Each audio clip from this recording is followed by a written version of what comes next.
আমরা যারা professionally web design করি তারা বিভিন্ন এলিমেন্ট দিয়ে আমাদের ওয়েবসাইটকে দৃষ্টিনন্দনভাবে উপস্থাপন করতে চাই। যেমন আপনি যদি চান যে ধরনের একটি ঘড়ি আপনার সাইটে প্রদর্শন করাতে চান, অর্থাৎ আপনার টাস্কবারে যে ঘড়ি ডেট অ্যান্ড টাইম রয়েছে, ঘড়িটি রয়েছে, এই ধরনের ক্লকটি যদি আপনার সাইটেই প্রদর্শন করাতে চান এবং তার সেকেন্ডের কাটা এভাবে বাড়তে থাকবে এরকম চান, তাহলে জাভাস্ক্রিপ্টের সাহায্যে খুব অল্প সময়ে সামান্য কিছু কোডিংয়ের মাধ্যমে আপনি এটা করতে পারেন। তো এটি করার জন্য প্রথমে আমরা যদি ড্রিমওয়্যার প্ল্যাটফর্মে করি, তাহলে আমরা প্রথমে যে কাজটি করব সেটি হচ্ছে কোড উইন্ডোতে আমরা যাব এবং কোড উইন্ডোতে গিয়ে আমরা ঠিক এই কোডটি জাভাস্ক্রিপ্টের এখান থেকে শুরু করে আমরা এই কোডটুকুন কপি করে আমরা ঠিক সোজা কোড উইন্ডোর যে হেডটি রয়েছে আমরা লক্ষ্য করছি যে এই হচ্ছে হেড দুই হেডের মাঝখানে আমরা দুই হেডের মাঝখানে দিয়ে দিব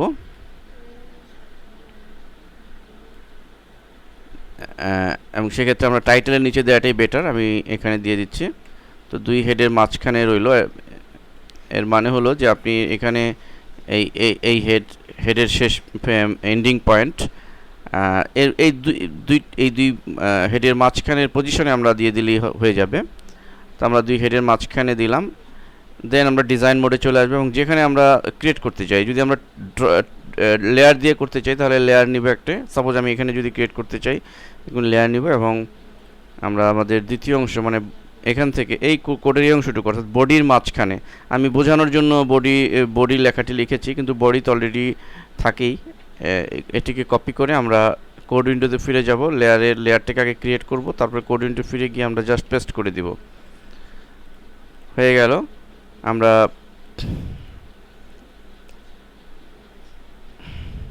এই অবস্থা সেভ করব আমাদের নির্দিষ্ট যে একটি ফোল্ডারে, যে ফোল্ডারে আমরা কাজ করব। সাপোজ জাভাস্ক্রিপ্ট ক্লোক নামে একটি ফোল্ডার আমি বানিয়েছি, এখানে ধরি আমি ক্লোক লেয়ার নাম দিচ্ছি, এইখানে আমরা HTML ফরম্যাটে সেভ দিলেই হবে।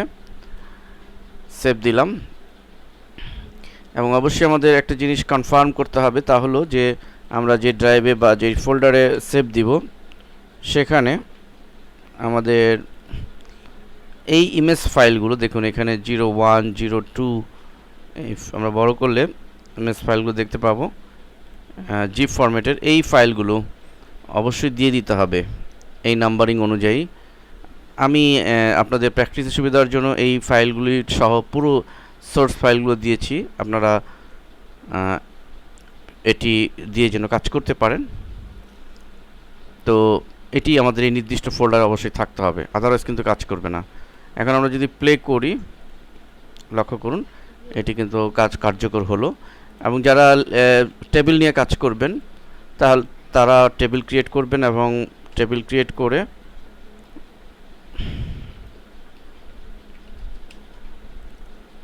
এবং টেবিলের ভিতরে আরেকটি টেবিল তৈরি করে নিয়ে যেখানে আপনি সেট করতে চান, সাপোজ আপনি যদি এইখানে সেট করতে চান তাহলে টেবিলের নির্দিষ্ট সেলের ভিতরে কার্সর রেখে আমাদের যে কোডটুকু রয়েছে এই কোডটুকু আমাদের টেবিলের নির্দিষ্ট এই সেলের ভিতরে আমাদের কোড উইন্ডোতে গিয়ে আমাদের পেস্ট করে দিতে হবে এবং এটিও আমরা ক্লক টেবিল নামে আমরা দেখতে পাচ্ছি যে টেবিলের মধ্যেও এটি সুন্দরভাবে ডিসপ্লে হচ্ছে। এছাড়া CSS নিয়ে যারা কাজ করেন তারা নির্দিষ্ট ডিবের মধ্যে ফেলে দিয়ে এই কোডটিকে কাজ করতে পারেন। এভাবে আমরা অনায়াসে জাভাস্ক্রিপ্ট কোডের মাধ্যমে একটি ক্লক ওয়েবসাইটে আমরা সেট করতে পারি।